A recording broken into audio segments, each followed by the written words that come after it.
अगर आपके बच्चे भी ऑनलाइन गेम खेलते हैं तो सावधान हो जाइए। गाजियाबाद के टीला मोड़ थाना क्षेत्र से एक दिल दहलाने वाली खबर सामने आई है, जहां 12 साल की पाकी, 14 साल की प्राची और 16 साल की निशिका, 3 सगी बहनों ने online Korean game Korean love का टास्क पूरा करने के लिए एक दूसरे का हाथ पकड़ा और 9वीं मंजिल से छलांग लगा दी।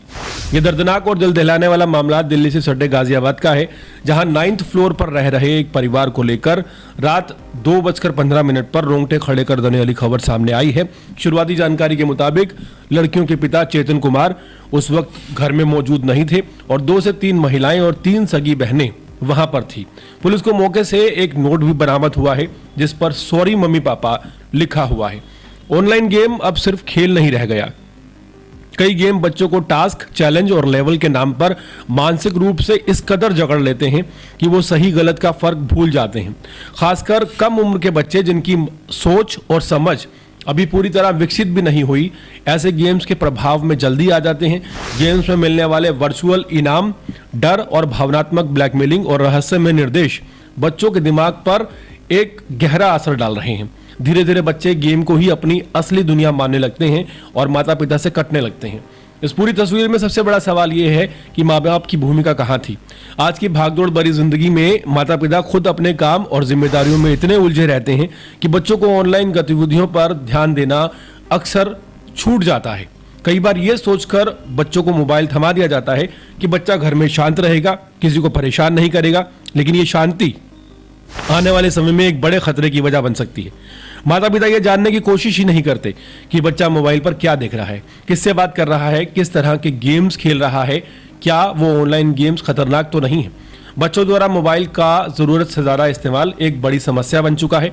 घंटों तक स्क्रीन के सामने रहना ना सिर्फ उनकी आंखों और सेहत के लिए नुकसानदेह है, बल्कि मानसिक संतुलन पर भी असर डालता है। बच्चे चिड़चिड़े होने लगते हैं, अकेलापन महसूस करते हैं और असल दुनिया से कटते चले जाते हैं। परिवार से बातचीत कम होती जाती है और दोस्त भी ऑनलाइन ही उनके रह जाते हैं।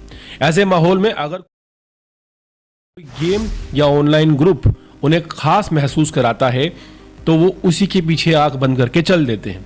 गाजियाबाद के मामले में यही हुआ है। सबसे संदिग्ध पहलू जो सामने आया है वो सवाल उठाता है कि इतनी कम उम्र में बच्चे कैसे ऐसे गेम या टास्क के प्रभाव में आ सकते हैं जो उन्हें इतना बड़ा कदम उठाने के लिए मजबूर करते। सबसे छोटी लड़की की उम्र 12 साल थी। क्या वो लंबे समय से किसी ऑनलाइन दबाव में थे?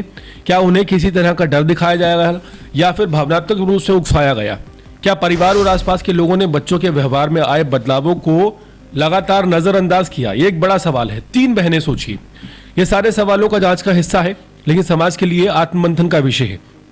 सबसे बड़ा सवाल यह पैदा होता है कि रात को 2 बजे बच्चे क्या गेम खेल रहे थे? ये सोचने वाली बात है कि आजकल ऑनलाइन गेम्स और ग्रुप बच्चों को सीक्रेट रखने के लिए कहते हैं, माता पिता से छिपाने की हिदायत देते हैं। बच्चा जब ये मान लेता है कि मम्मी पापा को बताना कुछ गलत है, तभी से खतरे की शुरुआत हो जाती है। डर, अपराध बोध और दबाव में बच्चा खुद को अकेला महसूस करने लगता है और फिर गलत फैसले एक के बाद एक लेता चला जाता है। इस तरह की घटनाएं सिर्फ एक परिवार की त्रासदी नहीं, बल्कि पूरे समाज के लिए चेतावनी होती हैं। जरूरत है कि माता पिता बच्चे के दोस्त बने, उनसे खुलकर बात करें, उनके मोबाइल और ऑनलाइन गतिविधियों पर लगातार नजर रखी जाए, बिना डराए, बिना डांटे, उनका दोस्त बनकर। स्कूल और समाज को मिलकर बच्चों को ऑनलाइन खतरों के बारे में जागरूक करना होगा, क्योंकि ये त्रासदी जो सामने आई है जिसमें 3 बहनें, एक 12 साल की, एक 14 साल की और एक 16 साल की, कूद जाती हैं, हैरान करने वाली है। मोबाइल और इंटरनेट का पूरी तरह बंद होना शायद संभव नहीं है, लेकिन ये इस्तेमाल सिखाना बेहद जरूरी है, वरना ऑनलाइन गेमिंग का ये अंधेरा बच्चों की मासूम दुनिया को यूं ही निगलता रहेगा और हम सिर्फ खबरें पढ़ते रहेंगे। लेकिन यहाँ पर एक पहलू ये भी नजर आता है कि रात 2 बजे लड़कियों का छत से कूदना, क्या ये वाकई ऑनलाइन गेमिंग है या इसके पीछे कोई और संदिग्ध पहलू भी है? इसमें जांच सिर्फ ऑनलाइन गेमिंग को एक एंगल बनाकर नहीं की जानी चाहिए, हर तथ्य से जांच होनी चाहिए। क्या इसके पीछे कोई और वजह भी हो सकती है? क्या ऐसा भी हो सकता है कि बच्चियों को या तीनों बच्चियों को किसी ने धक्का दे दिया हो और उसके बाद ऑनलाइन गेमिंग का नाम लगा दिया हो?